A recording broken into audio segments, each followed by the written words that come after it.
I never thought I would be the kind of man who found himself staring at a screen, watching his world collapse in real time. But here I was, gripping her phone like it was a loaded tool, my pulse hammering in my ears, the weight of the moment pressed down on my chest, suffocating, inescapable. The betrayal wasn't just in the words I read, it was in the ease with which they were exchanged. The casual flirtation, the teasing, the clear, deliberate crossing of lines that should never have been crossed. And yet it didn't start here. No, this wasn't the beginning of the end. The seeds had been planted long before I ever picked up her phone. A year ago, maybe more, I felt the shift. A subtle distance growing between us, creeping into our bed, our conversations, our silences. At first, I chalked it up to routine. Life, responsibilities, exhaustion. We had fallen into the comfortable rhythm of marriage, but somewhere along the way, we had stopped reaching for each other. I noticed it in small things, the way she'd brush off my touch absent-mindedly, how she no longer lit up when I walked through the door. I ignored it, thinking it was just a phase. Phases pass, after all. But looking back, I should have seen it for what it was, the beginning of something unraveling. There were moments when I tried to bridge the distance, but they always seemed to fall flat. I planned a surprise weekend away, just the two of us, no kids, no distractions. She had smiled, kissed me, said she was excited. But when the weekend arrived, she had an excuse. Work had called her in unexpectedly. Someone else couldn't cover. Duty called, and I believed her. I had no reason not to.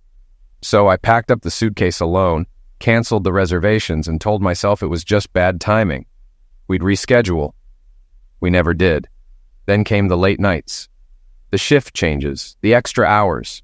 I wanted to believe she was just dedicated to her job, that her exhaustion was genuine. But something inside me whispered otherwise, a nagging quiet voice that I kept pushing down, convincing myself it was just paranoia. She would come home, collapse onto the couch, and scroll through her phone while I handled dinner, baths, bedtime stories. I didn't mind. I loved being a dad. But there was an absence in her presence that I couldn't ignore. I even asked once, half joking, trying to gauge her reaction. "You seeing someone else?" I had laughed, nudging her playfully. She had rolled her eyes, swatted at me, and said, "Don't be ridiculous." And I had let it go, because that was the kind of man I was. I trusted her. I loved her. And love, I thought, should be enough. But love doesn't stop someone from looking elsewhere when they start feeling invisible. And now, sitting here staring at the messages that confirmed every fear I had buried, I realized the truth. This wasn't a sudden betrayal. It was a slow fade, a gradual erosion of what we once were. And I had been too blind to stop it, too trusting to question it, too much in love to see that I was losing her before she was ever gone. "Brian, you should come over tonight." "Selena, you already know I can't." "Brian, and why not?" "Selena, my husband would notice I'm gone." "Brian, then come up with a reason." "Selena, why risk it? For what?" "Brian, for the best night of your life." "Selena, you're ridiculously sure of yourself." "Brian, I think you're stalling." "Selena, there's only one way to prove me wrong." Reading those messages felt like a punch straight to the gut. No words could capture the overwhelming rush of betrayal, fury, and heartbreak flooding through me. My hands trembled as I clutched my wife's phone, my breath shallow, vision swimming. I hadn't even realized I was crying until teardrops splattered across the screen. I sat there, motionless, my mind spiraling. I have no idea how long I stayed frozen, trapped in memories of our life together. Our wedding day, the birth of our daughters, every milestone we'd shared. The highlights of our love story now felt like cruel reminders of what I was losing. Then, the sound of the shower turning off jolted me back to the present. Behind that door, she was drying off, completely unaware that her world was about to collapse. Normally, the thought of her fresh out of the shower, wrapped in nothing but steam, would stir something deep inside me. But now, desire was the furthest thing from my mind. All I felt was the raw, searing pain of betrayal. I had maybe 5 minutes to gather myself before she walked out. The night had started out like any other. I got home around 5:30. Selena wasn't back yet, not unusual since her shifts at the hospital often ran late. I grabbed a soda from the fridge and wandered into the living room, where my 15-year-old niece, Chelsea, lounged on the couch, flipping through channels while chatting on the phone. She had that typical teenage attitude, but was a good kid. No trouble, no drama. The moment she spotted me, her voice dropped, and she hurriedly ended the call. I smirked. Top secret teenage business. "Hey, Chels, where are the girls?" Before she could answer, a loud thud upstairs was followed by the frantic sound of small feet pattering down the hallway. A blur of motion later, and I was nearly tackled. "Daddy!" Gabrielle shrieked as she launched herself into my arms, trusting I'd catch her like always. I did. She giggled, kissing my cheek and wrapping her little arms tightly around my neck. And right on cue, she said what she always did when I walked through the door. "I'm hungry." Cassandra, my eldest, approached more quietly, slipping her small arms around my legs in a gentle hug. "Hi, Daddy," she murmured. She wasn't as boisterous as Gabby, but I knew she missed me just as much. Two completely different personalities, yet so deeply connected. I handed Chelsea some cash for babysitting. "Later, Uncle Tony," she said, pressing a quick kiss to my cheek before heading out. I wasn't in the mood to cook, so I ordered pizza. The girls devoured it and disappeared into their rooms, leaving me alone to unwind. Selena came home right at 7, like clockwork. She greeted me with a kiss, kicked off her shoes, and curled up beside me on the couch. I set my laptop aside, pulled her feet into my lap, and massaged them while we talked about our days. It all felt so normal, until it wasn't. After tucking the girls into bed, Selena went to take a shower. I was lying in bed, absent-mindedly scrolling through my phone when hers buzzed on the nightstand. Without thinking, I reached for it, expecting to see a text from her sister or a friend. What I saw instead made my stomach drop. A photo of a man, and the message that came with it. "Here's what you've been missing." My pulse pounded in my ears as I clicked into the conversation. The name at the top of the screen? Brian. I scrolled up, my breath catching in my throat. The messages I'd read earlier were just from today, exchanged while she was on her way home. And they were only the tip of the iceberg. 200 messages. She and Brian had maxed out her inbox in just 1 week. This wasn't some innocent flirtation. This was something real. One message from 2 days ago made my stomach churn. Brian. "Watching you leave the cafe was torture." Selena. "I know. I saw it." Brian. "Did you really catch that?" Selena. "Of course. You can't hide something that obvious." Brian. "But you can, Selena." Selena. "You're terrible." My grip on the phone tightened, knuckles turning white. I had minutes, just minutes, before she stepped out of that bathroom. Then the door creaked open. Selena emerged, steam swirling around her, looking like something out of a dream, like none of this was real. She was wearing one of my t-shirts, barely covering the cotton underwear underneath. And for a split second, just one fleeting moment, I forgot. I forgot about the messages, the lies, the betrayal. Then I met her eyes. Her smile faltered. Her gaze flickered from my face to the phone in my hand. And in an instant, she knew. She didn't say a word. Neither did I. The silence between us stretched, thick and suffocating. I finally broke it, my voice eerily calm.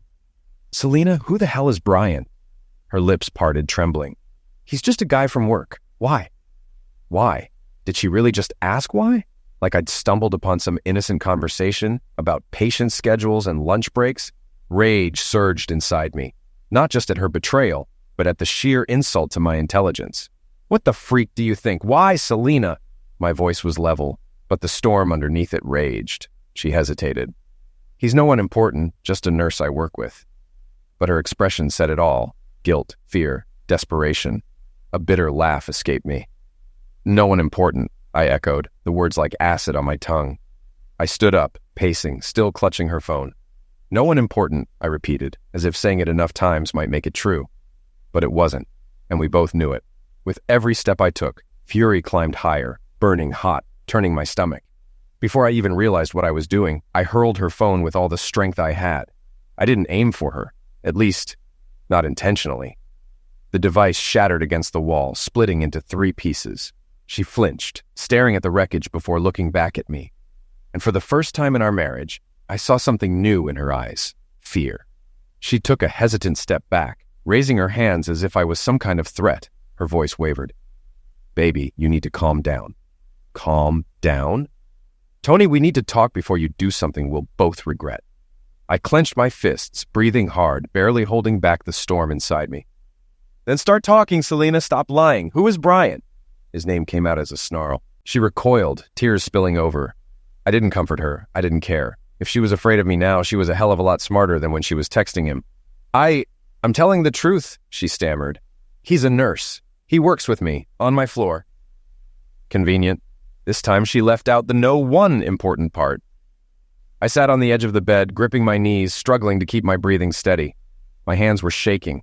Rage coursed through my veins like fire. Losing control wouldn't get me the answers I needed.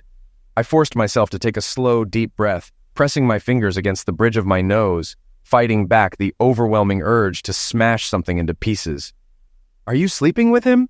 Her sobs stopped abruptly. She lifted her head, eyes wide, panic-stricken. "Oh my God, no, absolutely not." The words burst out of her, dripping with offense, as if the mere suggestion was disgusting. She even had the nerve to glare at me as though I were the one crossing a line. I studied her reaction. It was immediate, unfiltered, no hesitation. I wanted to believe her. Hell, I needed to believe her. But then I remembered that text. Only one way to find out? That meant they hadn't gone all the way yet. But that didn't mean she was off the hook. Then explain what I just read. For a split second, guilt flickered across her face. She swallowed hard. "Brian and I, we just joke around sometimes. It makes the night shift go by faster." She hesitated, clearly trying to find the right words. "It's nothing serious." Her voice trailed off. And in that moment, she realized, too late, that she had just confirmed exactly what he had been hinting at. She had walked right into it. "Innocent flirting?" I scoffed. "Then tell me, why the hell was he inviting you over for the best sex of your life?" The second those words left my mouth, another sickening thought hit me like a freight train. I turned to her, my stomach churning. "Are you talking to him about us? About me? Are you sitting there laughing with him, swapping details about our bed life?" Her face crumpled in horror. She lunged forward, grabbing my hands in desperation. "Baby, no, I would never do that. You have to believe me." She pressed my hand to her tear-streaked cheek, kissing it frantically. "Tony, I'm so sorry." I yanked my hand away. She recoiled like I had slapped her. 15 minutes ago, I would have done anything to take away her pain. Now, it felt like well-deserved punishment. "You really think texting another man about his Johnny is respecting me?" My voice was sharp, cold. "You already disrespected me, Selena." I got up and started pacing, my mind racing. "Why does he think sleeping with him would be the best sex of your life?" She hesitated. "It was a joke, Tony. We were just messing around. He knows that." I stopped mid-step. Was she really that naive? This woman, my wife, the smartest person I knew, thought this was an acceptable excuse? I turned so suddenly she flinched, as if she thought I was coming toward her, but I wasn't. I brushed past her and picked up the broken remains of her phone. The battery had just popped out. Good. I needed this damn thing to turn on. She stood there in silence, watching me reassemble it, her breath unsteady. I ignored her. I didn't care about her tears. I cared about one thing. Proof. The phone powered back up. I pulled up the last message, the one that started it all. I turned the screen toward her. "If it's all so harmless, then why is he sending you a picture of his Johnny?" Her eyes locked on the screen. She gasped, her hand flying to her mouth, fresh tears spilling over. She didn't take the phone. Instead, she squeezed her eyes shut and slapped it out of my hands. "I don't want to see that! Get it away from me!" she shrieked before bolting out of the room. I sank onto the bed. She hadn't slept with him, that much I believed. But it didn't make me feel any better. This wasn't just mindless banter. This was foreplay, a dangerous flirtation between two people who knew exactly what they were doing. And she had entertained it. She had considered it. And then, he escalated it. He sent the picture. What if I hadn't found it? Would she have reacted the same way? Would she have been disgusted? Or intrigued? Would she have sent something back? She never came upstairs that night. And I never went downstairs to find her. I just lay there, staring at the ceiling, too drained to do anything except wonder. The blaring alarm yanked me out of sleep. I groaned, slamming the off button with more force than necessary. My head throbbed, my body sluggish, and for a fleeting moment, I was stuck in that hazy morning fog where something feels wrong, but you can't quite place why. Then, the chill hit me. I shivered, confused, until I glanced around and realized two things. First, I had never gotten under the covers last night. Second, Selena had never come to bed. That realization snapped me fully awake. It wasn't unusual for her to be gone in the mornings. Hospital shifts were unpredictable. But what was unusual was the untouched side of the bed. No wrinkles, no lingering warmth. Like she had never intended to come back. And just like that, last night came rushing back. The messages, the photo, the way she slapped the phone from my hands and ran. A wave of nausea rolled through me. My stomach was empty, but that didn't stop me from doubling over, trying to breathe through it. But the morning routine wouldn't wait. For years, it had been the same. I always woke the girls 10 minutes early, not because they needed to be, but because it made mornings smoother. If they felt like they had extra time, they got up without a fight. Otherwise, it was a battle to get them out of bed. Once they were dressed, we'd head downstairs. Breakfast was always simple. Cereal for them, coffee for me. And, as always, Selena had made a full pot, knowing I'd need it. Everything ran like clockwork. Except today, everything felt off. Because today, my wife wasn't just leaving early for work, she was avoiding me. Halfway through breakfast, I felt it. That first shock. Selena was sitting at the kitchen table, nursing a cup of coffee. We all froze. She never sat with us in the mornings. Even on her days off, she stayed upstairs, either sleeping in or scrolling through her phone. Seeing her here waiting for us was like a silent confession. This morning was different. Then came the second shock. Her face was pale, blotchy. Her eyes were red and swollen. Her hair was a tangled mess. She looked like she hadn't slept. Cassie hesitated. "Mommy." The way she said it, soft, almost hesitant, proved the girls could sense something was wrong. Selena forced a smile, opening her arms. "Good morning, baby." But her voice cracked, the effort painfully obvious. Cassie hesitated, then stepped into her hug. "Mommy's not feeling well today," Selena murmured, gently stroking her hair. But her eyes locked onto mine when she said it. The double meaning was clear. The girls, however, accepted the lie. They wanted normal, so they convinced themselves they had it. The morning passed in near silence. Selena kept sneaking glances at me, searching my face for something. I ignored her, at least I tried to, because looking at her reminded me of two things: how much I loved her, and how much I hated her. The screech of the school bus gave me my escape. "Bye, Daddy! Bye, Mommy!" The girls ran out the door, and just like that, we were alone. I busied myself with the dishes, mind already on work. "I'm heading out," I muttered. Selena set her coffee down. "I already called in for you." I froze mid-step. "What did you just say?" "I called Tom and let him know you wouldn't be coming in today," she said matter-of-factly, taking a slow sip of her coffee. "Told him you were sick, fever, throwing up all night. He said to take it easy and to check in if you need more time off." My jaw clenched. My fists tightened at my sides. "And why the hell would you do that?" The moment the words left my mouth, I already knew the answer. She didn't flinch, didn't waver, just held my gaze, steady and unreadable. "Because we need to talk, Tony." I let out a harsh breath, dragging a hand down my face. How the hell did we get to this point? Damn it, Brian. Did you really have the audacity to send my wife a picture of your Johnny? I suppose I should start by explaining how things led to this moment. I'm 5'5", with a toned athletic build, a lifestyle I've maintained since high school. My weight? That's a secret I'll never share, but I've always taken good care of my body. I have deep brown hair, green eyes, and a naturally sun-kissed olive complexion. My figure? Well-proportioned. A modest bust, a narrow waist, defined curves, and strong sculpted legs. And yes, my backside is round and firm. Nothing exaggerated, but just enough to turn heads. Back in high school, I played almost every sport that was available to girls. I even gave cheerleading a shot, but soccer quickly became my passion. Between my athletic ability and natural looks, fitting in was never something I had to work for. And let's just say I never had a shortage of admirers. Being physically active and attractive, I naturally gravitated toward guys who shared the same qualities. It's just the way things work. Attractive people tend to be drawn to each other. That said, I was never into the bulky bodybuilder type. Too much muscle wasn't my thing. But a tall, lean guy with well-defined abs? That was my kryptonite. The kind of guy who could make my pulse race with just a look. Unfortunately, life has a sense of humor. It turns out that the men who fit that description are often well aware of the effect they have, and they use it to their advantage. Most of them were arrogant, constantly craving validation, and incapable of being satisfied with just one woman. No matter how much effort you put into a relationship, they always wanted more excitement, more variety. Oh, they knew exactly what to say, how to flash the perfect smile, how to make you feel special, until they got what they wanted. Then, like clockwork, the charming, attentive guy you fell for would vanish, replaced by someone indifferent and self-absorbed. So when I got to college, it was no surprise that I continued dating athletes. If you weren't involved in sports, I wasn't interested. It didn't take long to see the pattern. Every impressive touchdown, every flawless dunk came with an ego to match.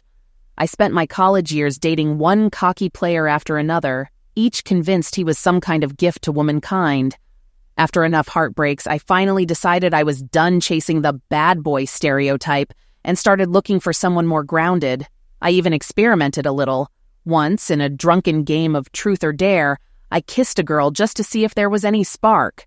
Spoiler alert, there wasn't. That little moment of curiosity only reinforced what I already knew. I was 100% into men. By my senior year, I had completely checked out of the dating scene. My priorities shifted. I was focused on my studies, determined to graduate with honors, become a registered nurse, and establish a professional network that would help me land a job right out of college. That became my sole mission. Then, fate threw me a curveball in the form of a blind date. My roommate, Chandra, had been talking to a guy online for months. They had exchanged flirty messages, late-night calls, and more than a few suggestive photos. The second she sent him a bikini picture, he was sold. He had to meet her in person. Being smart, she wasn't about to meet a stranger alone. So she came up with a ridiculous excuse. She told him she needed to bring along her heartbroken best friend, who was supposedly going through a rough time and couldn't handle being alone. That heartbroken, devastated friend? Me. Of course, the whole story was pure fiction. I wasn't going through a breakup. I wasn't drowning in sorrow. Honestly, I had planned to spend the night curled up with my textbooks, preparing for an upcoming exam. And I definitely didn't know about this date until after Chandra had already set it up and told the guy I'd be there. After relentless pestering, I finally caved. I wasn't exactly thrilled, but I wasn't about to let my roommate face the night alone. The plan was simple: meet these guys, enjoy a free meal, and be ready with an excuse in case Chandra wanted an easy escape. When we arrived at the movie theater, we scanned the crowd until we spotted the guy she had been waiting for. The second I saw him, I understood why she had been so eager to meet in person. Tall, sun-kissed, and built like an athlete, the exact type I used to go for. His friend, however, was someone I wouldn't have looked at twice. Not that he was unattractive. He had a decent face, but nothing that stood out. Just ordinary. A guy who no doubt could make some woman very happy. I just didn't think that woman would be me. I won't say I thought I was out of his league, but hindsight has a funny way of exposing how shallow you once were. If I had been given a choice between the two of them at that moment, I would have picked Chandra's date without hesitation. And I would have been so wrong. I didn't expect to have fun that night. My plan was to be polite, engage in small talk, keep my date entertained just long enough for Chandra to work her magic, and then make my exit. Looking back, I think he had the same plan. After all, he wasn't there for me. He was just tagging along to keep the lonely friend company. I fully intended to forget about him by morning. That was the plan. But you know what they say about plans, right? Tony turned out to be the unexpected twist I never saw coming. It took only 10 minutes of conversation for me to realize I actually liked him. Not in a drag him into the bathroom kind of way, but in a way that made me want to keep talking to him. He had this effortless wit, a sarcasm that was light but never forced. Conversation with him flowed so naturally that I lost track of time, completely forgetting about Chandra and her date. Before I knew it, I had told Tony more about myself than I had intended. Speaking of Chandra's date, did I mention that guys who fit the perfect package stereotype tend to be the worst? This one was no exception. In fact, it was as if the universe had gone out of its way to make him an absolute nightmare. Every sentence that left his mouth was laced with innuendo. Every attempt at conversation was just another excuse to steer things towards Zex. I stole a quick glance at Chandra and instantly recognized the frustration in her eyes. This night was turning out to be nothing like she had envisioned. She subtly signaled me, a quiet plea to initiate our pre-planned escape. Her expression practically screamed for me to shut this whole thing down. But for once, I wasn't on the same page. I was actually enjoying myself. More than that, I felt completely at ease, in a way I never had with any guy before. So I ignored her hints and let her figure things out on her own. After all, this whole night was her idea in the first place. No matter how much I stalled, the evening eventually had to come to an end. Chandra's date wrapped up with an awkward peck on the cheek and a half-hearted promise to meet again. Tony, on the other hand, didn't even ask for my number. So I took matters into my own hands. I grabbed his phone and put my number in myself. I even made him swear he'd call me the next day. That was new for me. I had never been the one to chase after guys. I wasn't the type to be pushy. I never had to be. But throughout the night, I had dropped every possible hint that I was interested, and Tony had given me nothing in return. No suggestive smiles, no flirtatious remarks, nothing that hinted he was planning to make a move. I started to wonder if he was just too shy, or if he really wasn't interested. Either way, I wasn't about to leave things up to chance. So I skipped the games and made it obvious. And when that still didn't work, I just took his phone and did it for him. Whether we ended up together or not, I knew one thing. I wanted him in my life. To fast forward through all the less exciting details. Tony and I became more than just friends. After I graduated, passed my nursing board exams, and officially became a registered nurse, we moved in together. Years before that, Tony had earned his degree in computer science and landed a job at a tech company, conveniently located on the same street as the hospital where I eventually started working. By the time I met him, he had already been there for a year. We dated until my senior year ended, lived together for 6 months, and then he proposed. Another 6 months later, we were married. And before I go any further, let me be clear about one thing. I love my husband. Deeply. I wouldn't trade him for anything in the world. He's an amazing father, a wonderful partner, and yes, an incredible lover. I found out just how incredible on our third date. Up until that night, I wasn't even sure I wanted him as my boyfriend. We had a great connection, but physically, he still wasn't my usual type. That all changed one evening when we were at his place, listening to music, just talking. The chemistry between us had always been effortless, and after a few drinks, everything shifted. One moment, we were laughing. The next, we were tangled up in each other, kissing, clothes disappearing, and then he showed me what it really meant to be with someone. It was unlike anything I had ever experienced. I won't say I fell in love with him that night, but after that, there was no question. I wanted him. I wanted more than friendship. And over time, what started as passion turned into something much deeper. We got married. So then, how does a woman this in love with her husband end up in a situation like this? There's no way to explain it without sounding bad, so I'll just be honest. I crave attention. Not to sound arrogant, but I've always been well aware of my looks. Since I was young, men have noticed me, pursued me, done their best to win me over. Even when I wasn't actively looking for romance, they would flirt, ask me out, try to break through whatever barriers I put up. It was a constant and unspoken game, one I barely realized I was playing. I liked the chase. I liked being desired. Looking back, I now see that I enjoyed giving just enough interest to keep men hopeful, but never letting them get too close. A subconscious game of control, one where I always held the upper hand. Over the years, Tony and I settled into our rhythm. Our life became predictable. Not dull, just steady. And on top of that, I wasn't as physically fit as I had been in college. After having our second daughter, my body didn't bounce back the way I wanted it to. I still looked good. Other women even envied my figure. But I saw every tiny difference. Every extra pound, every little change. Tony still called me beautiful. I knew he meant it. But I could also tell that I no longer surprised him. We still had a good bed life, but he never craved me anymore. Do you know what I mean? He wanted me, but he wasn't consumed by that need for me. I never voiced any of these thoughts, not even to myself, really. I just pushed them aside, reminded myself that I had a loving, devoted husband. But the feeling never fully disappeared. And then, 10 years into our marriage, I met Brian. If I'm being completely honest, Brian was the kind of man women dream about. Tall, dark, thick curls, a smile that could make even the most disciplined woman weak. And his body? Perfection. Before becoming a nurse, he had served in the Marines as a medic. 8 years in the military, then college to continue in the only field he had ever known. His physique carried that unmistakable, hardened discipline, broad shoulders, strong arms, a firm chest. Brian was the kind of man who turned heads wherever he went, and he knew it. With that awareness came an attitude, the kind only men who have been admired their entire lives develop.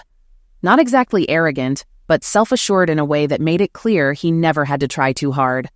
Honestly, I think I was the only nurse in the hospital he hadn't slept with, and maybe, just maybe, that's what piqued his interest. One of my colleagues, Wilma, had an obsession with Brian that was downright humiliating to watch.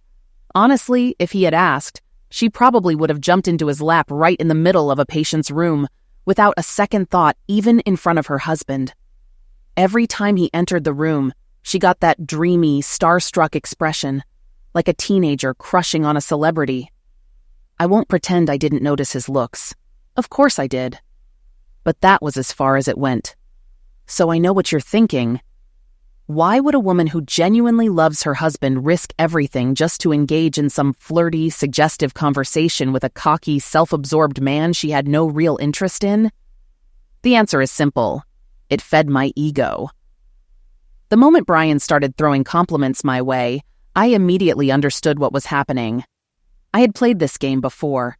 I knew exactly what his words meant, and more importantly, what they didn't mean. At first, it was harmless. It reminded me of how I used to feel in college, desirable, confident, full of life. It reignited a part of me I hadn't realized I missed. I wasn't searching for an affair. I never planned to sleep with him. It was just fun. I enjoyed the attention, the chase, the way he always found an excuse to talk to me. I loved knowing he noticed me, that he wanted me. Yes, I loved Tony, but I also loved feeling attractive. So I played along. I toyed with Brian, never giving in, but never completely shutting him down. I made him believe there was a possibility, if only he was persistent enough. And he kept coming back for more. Our exchanges became bolder, the lines we danced on thinner. He tested limits, pushed the boundaries, always seeing how far he could go. And every time he crossed the line, I pulled back, just enough. But I never shut the door entirely. I always left a crack open, just enough for him to keep hoping. His attention was a thrill, and I indulged in it. Even though I knew exactly what he was after, I didn't stop it. I flirted right back. I didn't realize just how far things had gone, until Tony confronted me with Brian's latest message. Damn. Why did Brian send that picture? What made him think it was okay? The answer was obvious. Because he's an arrogant, entitled prick. Looking back, I should have seen this coming. I started this game knowing exactly who I was dealing with. But I had teased him for so long, kept him chasing for so long, that he finally decided to up the ante. I never expected it to escalate like this. But now, here I am. And now, I have 3 very real problems. First, convincing Tony that he is, and always will be, the love of my life. Second, making him understand that I never intended to cross the line with Brian or with anyone else. And third, figuring out how to stop Tony from walking out that door and out of my life forever. We sat across from each other at the kitchen table, the silence stretching between us like an unbridgeable gap. The only sound was the faint ticking of the living room clock. We weren't even 3 feet apart, but it felt like we existed in separate worlds. She wouldn't look at me, and I refused to acknowledge her presence.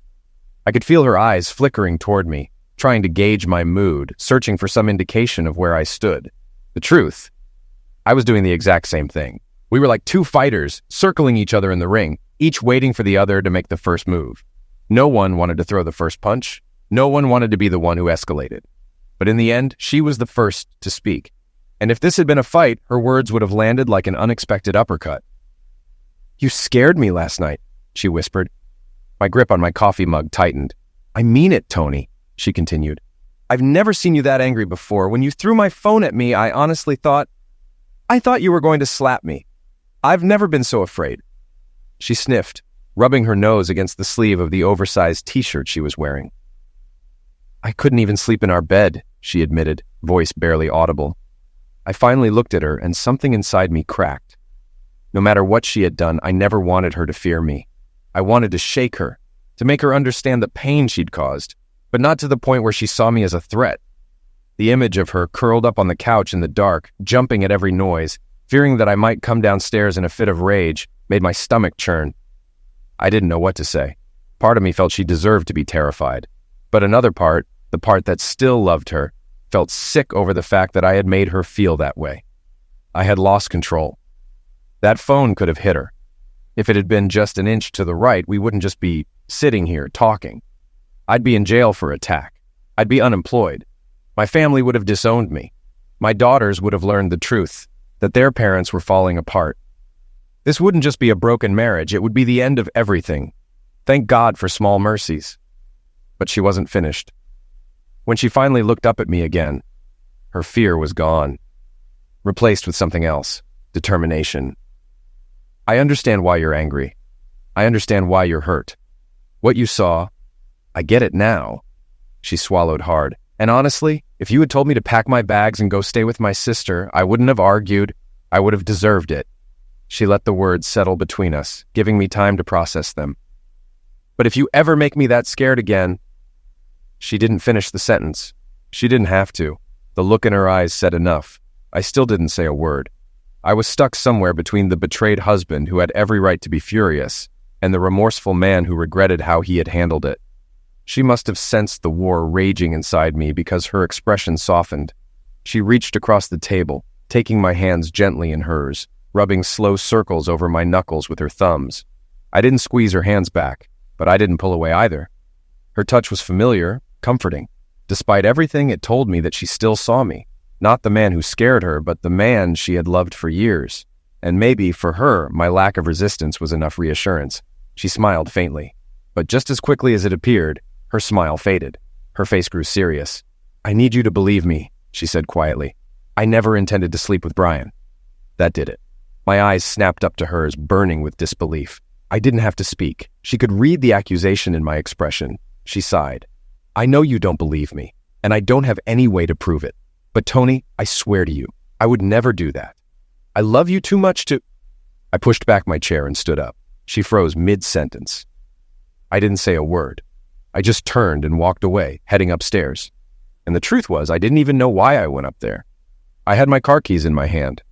I was dressed. If I really wanted to leave, I would have walked out the front door. But I didn't, and she knew it. So she followed me. Her voice chased after me, still talking, still trying to make me listen. But at that point, her words were just background noise. She could have been reciting the alphabet for all I cared. I stopped abruptly and spun around. She nearly ran into me. I locked eyes with her, inhaling sharply through my nose like a bull ready to charge. She went completely still. "Selena," I said evenly, "you told me last night that you never wanted to be afraid of me again, that I should never make you feel like I was going to hurt you." She swallowed hard. I took a slow, deliberate step toward her. "But now I have to be honest with you." My voice dropped to a whisper, controlled but deadly. "I keep imagining wrapping my hands around your throat just to shut your lying mouth." She gasped softly, her lips parting in shock. "And if you don't want me to actually make you regret that little warning you gave me downstairs..." I exhaled sharply. "Then you'd better give me some damn time to figure out how to talk to you without making my daughters grow up without a father." Her breath hitched. I wasn't sure if she was more scared of my words or the look in my eyes. "Until then," I added, my tone steel, "you'd better figure out how to tell the truth." I turned and walked away, slamming the bedroom door behind me. In my head, I imagined a referee counting down.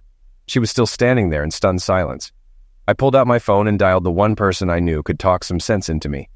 After a few rings, a familiar voice answered. "Budget management, this is Tammy. How can I help you?" "Tam, it's me," I said. A slight pause. Then her tone shifted. "Hey, bro, you have the day off? You don't usually call from work." "Yeah, I called out," I admitted. Another pause. Tammy knew me too well. I never took sick days. Hell, I once went to work with a 103-degree fever. If I was calling out, she knew something was really wrong. "Okay," she said slowly. "Tell me what happened." So I told her. I told her everything. The texts, the picture, the lies. Of course, I'd left out the part where I nearly took my wife's head off with her own phone. Tammy listened quietly as I recounted everything. When I finished, she spoke. "So, you confronted her?" "Yeah, kind of," she repeated, skepticism creeping into her voice. I exhaled. Well, we tried to talk, but then she started lying, and it all went downhill. What exactly did she say? That she never planned on sleeping with him. That it was just meaningless flirting. That she loves me. I let out a bitter laugh. You know, the usual script when someone gets caught red-handed. Tammy sighed. Tony, be careful. You're on a dangerous road right now. Don't do something that ruins you. I closed my eyes, trying to suppress the storm brewing inside me. After a moment, she pressed gently. What else did she say? That's about it, I muttered. I walked away before we got any further. Did she ever admit to planning to meet up with him? I hesitated. I grabbed Selena's phone again, scrolling through the messages. No, there wasn't a single text where she explicitly agreed to go to his house, but come on. Just because I hadn't seen the fire didn't mean it wasn't there. I'd seen enough smoke, and I damn sure felt the heat. For a split second, I mentally patted myself on the back for the metaphor I'd just used. But my sister wasn't impressed. Cute, you can sit there, brooding over a fire that might not even exist. Or you can grab a damn extinguisher and deal with it. I frowned. So you're taking her side now? Don't be ridiculous, I'm on your side. That's why I'm telling you to get your emotions in check and make decisions based on facts, not blind rage. You don't want to make this mess any worse than it already is. My advice? Pull yourself together and talk to her. Get all the details before deciding what to do next. She paused for a moment before adding, if you want to stay the one who's been wronged in this, you have to be smart. If you let your anger take control and do something you'll regret, she suddenly gets to play the sufferer. And just like that, you're the bad guy. Don't let that happen. Damn it. She was right. That's why I always called her. My older sister, my own personal Yoda. We talked for another 10 minutes, and by the time we hung up, I knew exactly what I needed to do. If I ever wanted to move forward, I had to hear the full truth. That meant sitting down, shutting up, and listening, even if every word she spoke would make me sick. With that in mind, I headed downstairs. The moment I reached the bottom step, I heard quiet sniffling coming from the living room. When I stepped inside, I found Selena curled up on the couch, surrounded by crumpled tissues. My chest tightened, but I forced my expression to stay neutral. I needed to keep my emotions out of this. I sat across from her, taking a steadying breath. The second I did, she straightened up, her swollen eyes watching me anxiously. She said nothing, just waited. I need to understand everything, Selena, I said, my tone controlled. That means no sugarcoating, no excuses. Just the truth, no matter how ugly it is. She nodded immediately. I took that as a good sign. I started with the obvious. If you never intended to sleep with him, why send messages like that? She sighed, wiping her nose with a tissue. Because I liked teasing him. Brutal honesty, unexpected but refreshing. He's arrogant, she continued. Walks around the hospital acting like every woman wants him. It was fun messing with him. He's so confident, so sure of himself. It was amusing to pull his strings. It sounded believable, but I wasn't convinced yet. I pressed forward. Are you attracted to him? She hesitated. That tiny pause felt like a knife twisting in my gut. Then she answered, physically? Yes, he's good looking, but that's not enough for me to want to sleep with him. Not exactly what I wanted to hear, but nothing I didn't already suspect. If she wasn't at least somewhat attracted to him, none of this would have happened in the first place. So, let me get this straight. You think he's attractive, you enjoy flirting with him, you send him sexual messages, but you never had any real interest in going further? I leaned in. Because I've got to be honest, Selena. That explanation has some serious gaps. Anger simmered in my chest, but I forced myself to stay composed. She swallowed hard, then nodded. I admit it, I liked flirting with Brian, but not because I wanted to do anything with him. She exhaled, as if bracing herself. I liked it because he wanted to sleep with me. I motioned for her to keep going. I hated hearing this, but I needed to. Brian doesn't give up. I can tell him no 5 times, and he'll still try a 6th. And when a guy like him, who could have anyone, keeps chasing me to eat, it's flattering. It made me feel wanted. I frowned. You needed some cocky a-hole to drool over you to feel attractive? Selena, you're the most beautiful woman I've ever seen. She gave me a small, almost sad smile. Oh, really? Because you sure don't act like it. That stopped me cold. Was she seriously trying to put this on me? What the hell does that mean? I tell you all the time how gorgeous you are. And that's the problem, she whispered. I opened my mouth to argue, but she cut me off. You wanted honesty, right? So here it is. She inhaled shakily. Yeah, you tell me I'm beautiful every day, but I don't feel it anymore. It's just something you say now, like a reflex. You don't make me feel handsome, not like you used to. My anger faded as I really looked at her. She wasn't blaming me. She wasn't deflecting. She was just being honest. And that honesty hit me harder than I expected. Ever since I had the girls, I don't feel handsome, she admitted, barely above a whisper. I have stretch marks now. No matter how much I exercise, I can't get rid of this little pouch on my stomach. I couldn't believe what I was hearing. This woman, my woman, was the most sensual, breathtaking thing I'd ever laid eyes on. If I had my way, we'd quit our jobs and spend our days tangled in bed, only getting up to eat and take care of the kids. I never knew she felt this way. How had I missed this? Selena had always been confident, self-assured. I assumed she never needed reassurance. In our relationship, I was the one who felt lucky, like I had somehow won the lottery. I never realized she needed to hear it too, she continued, voice soft. Do you remember when we first got together? You couldn't even let me shower alone. You used to watch me get dressed, and I could feel your eyes on me. A flicker of nostalgia crossed her face. God, that turned me on so much, I swallowed hard. I used to tease you on purpose, she admitted with a shaky laugh. I'd pretend I wasn't paying attention, but I loved it. I loved knowing how much you wanted me. Then her smile faded. But now I'm just the mother of your kids.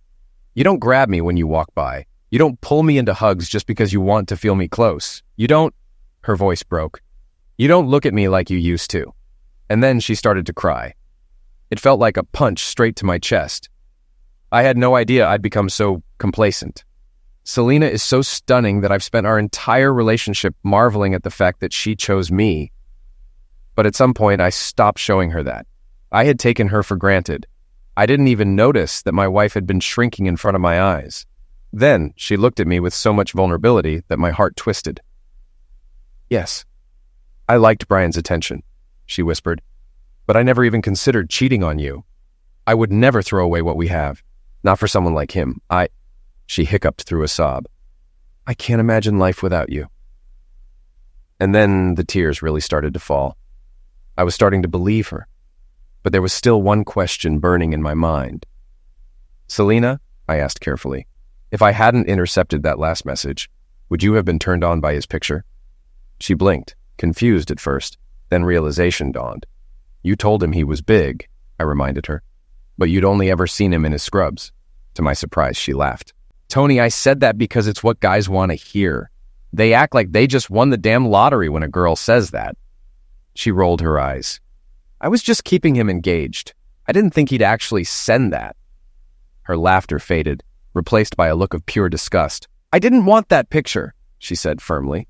Honestly, I wasn't expecting it. But looking back, I guess I shouldn't be surprised. She shook her head as if trying to physically erase the image from her mind. You know I'm not the kind of woman who enjoys receiving pictures like that. I've always believed in leaving something to the imagination. Silence settled between us.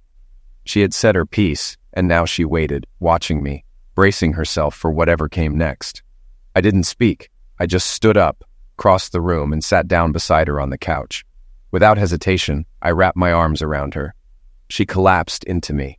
I held her tightly, letting her sob into my shoulder, running my hand up and down her back in slow, soothing strokes. I didn't let go until the tears stopped. I love you, Tony, she whispered. More than anything. I'll never let another man think he has a chance with me again. I swear it. I kissed the top of her head. I love you too, Selena. For a while, we just held on to each other, both of us needing the closeness. Then I leaned back and met her gaze. You understand that Brian is done, right? My voice was steady but firm. I can't control who you work with, and I have to trust you when you're at the hospital. But I never want to see another message from him on your phone, ever. She gave me a small, knowing smile and hugged me again. Of course, baby. He's out of my life. Then, after a brief pause, she added, While you were upstairs, I called HR. I asked if there was an opening on another floor. They said they'd let me know if anything became available. She hesitated before adding, And tomorrow, I'm changing my number. I wish I could say everything went back to normal after that. I tried to move past it. I wanted to trust her again. But the harder I tried, the more impossible it felt. Selena did exactly what she promised. She changed her number the next day. For 2 weeks, I made a habit of checking her phone every night. Then one evening, I just stopped. Because what was the point? I never found anything incriminating. But deep down, I knew that if she had decided to keep something from me, she sure as hell wouldn't be stupid enough to leave evidence. The truth was, I had no way of knowing for sure. All I could do was trust her. And that was the hardest part. She hadn't physically cheated, but I still had to live with the fact that she had found attention from another man exciting. It sounds petty, I know. Everyone finds other people attractive. It's normal. But when you've been married for 10 years, you start to believe that you are the only one they see. And then one day, reality punches you in the gut. I had a lot of talks with my sister, my personal Yoda, Tammy. She pulled me back from the edge more times than I could count. Because, if I'm being honest, revenge crossed my mind more than once. I came this close to grabbing a tire iron, driving to the hospital, and waiting for Brian by his car. I knew exactly which one it was the moment I saw it. A sleek Mustang, complete with a bumper sticker that read, "Freedom isn't free," and a naval base parking pass stuck to the windshield. The kind of car owned by a man who thought he was untouchable. But Tammy, in all her wisdom, reminded me that Cassie and Gabby wouldn't want to visit their father behind bars. She even asked me if I was ready to introduce my family to my new boyfriend in prison, because, let's be honest, I wasn't exactly built for hard time. I had to laugh. It wasn't until HR finally approved Selena's department transfer that I truly started to calm down. She hounded them daily until they caved. That's when it finally sank in. She was serious about making things right. She had loved her old unit. She had worked there for years, built strong bonds with her patients, and earned their trust. The day before her transfer, they even threw her a little farewell party. And yet, she walked away without hesitation. That told me everything I needed to know. She could have stayed, kept things strictly professional, and ignored Brian forever. But she needed me to see that she was willing to go the extra mile to fix what she had broken. And on my end, I stepped up. I made sure my wife never had to question how much I wanted her. I didn't care who else found her attractive, because I made damn sure she knew I did. Of course, I kept things PG when the kids were around. But when we were alone, let's just say she had to remind me frequently to behave myself. Not that she was really trying to stop me. And Brian? I never had to lift a finger. Karma handled that for me. One night, he got jumped in the hospital parking lot. Apparently, one of the nurses on Selena's old floor, Wilma or Wanda or something, had been another one of Brian's conquests. Her husband found out, and unlike me, he didn't have a voice of reason to stop him. He didn't just think about revenge, he followed through with a baseball bat. Brian ended up in the very hospital where he worked. Now, I know you'd love to hear that he'll never walk straight again or that he won't be able to have kids. But no, that's not the story. He was discharged a week later, but he was never quite the same. And Wilma's husband? Arrested? Locked up? I don't know for how long, but I do know one thing. I was grateful that Tammy had talked me down before I made the same mistake. I just hoped the guy wouldn't end up being someone's new best friend in there. My phone buzzed with a message, then a call. I answered, smiling as soon as I heard her voice. "Hey, handsome," she purred. "Hey yourself," I replied. Her tone turned playful. "What are you wearing?" "Scrubs and a lab coat." "Damn, that's hot. Send me a picture." I chuckled. "I thought you liked a little mystery." "Usually, yeah, but I already know what's under that lab coat." A moment later, my phone dinged with a message. "Wow," she teased. "I can't believe you actually sent it." "Now I'm officially distracted," she added. "And when I get home, once the girls are asleep, you're going to have all of my attention." I smirked. "You better have eaten breakfast this morning, babe. You're going to need the stamina." I want you to wear that pink lingerie tonight," I murmured. She groaned. "Tony, that thing hasn't fit me since I had Gabby." "That's exactly why I want you to wear it," I teased. "Tony, you're terrible," she laughed.